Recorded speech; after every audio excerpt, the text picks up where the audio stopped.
ખેડા જિલ્લાના મહેમદાબાદમાં સરકારી જમીનોનું બારોબાર વેચાણ. સિંચાઈ વિભાગની સેક્શન કોલોની ઉપર કબજો કરી કર્યું વેચાણ.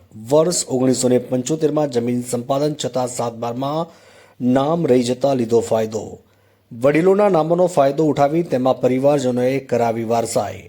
નામો આવ્યા બાદ જર્જરિત કોલોનીના મકાનો તોડી લીધો ગેરકાયદેસર કબજો. સરકારી જમીન ઉપર કબજો કરી મહેમદાબાદના એક ઇસમને આપી વેચાણ. સબ રજિસ્ટ્રાર મામલતદાર કચેરીએ કઈ રીતે પાડી વેચાણની નોંધો તે સૌથી મોટો પ્રશ્ન.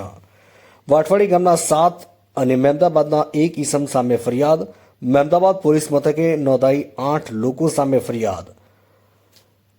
ફુલાબેન પરમાર, ભરત પરમાર, વિમળા પરમાર, ચંદ્રકાંત પટેલ, સવિતા પટેલ, આશીષ પટેલ, જયેશ મેઘવાલ અને ભાવિન પટેલ સામે ફરિયાદ. આરોપી આશીષ પટેલ સરકારી પ્રાથમિક શાળાનો શિક્ષક.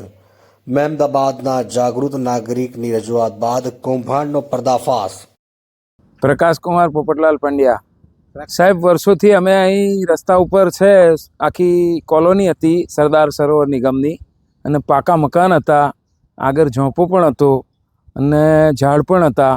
એ છેલ્લા હું 1-1.5 વર્ષથી જોઉં છું કે આ તોડફોડની પ્રવૃત્તિઓ ચાલતી હતી. વચ્ચે કાટમાર પણ ભરાઈ ગયો, અને અત્યારે મેં સરદાર સરોવર નિગમનું બોર્ડ માર્યું, જાહેર નોટિસ, પણ આ જમીન તો વેચાઈ પણ ગઈ.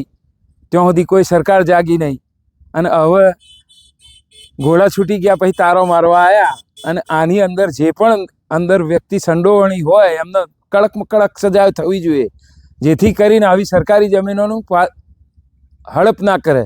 બીજું કે ગામમાં સર્વે પણ કરો તો તમે સરદાર સરોવર નિગમની જમીનો, કેનાલો, માઇનર કેનાલો પડી છે, પણ એમાં પણ સરકારે ધ્યાન નથી આપ્યું.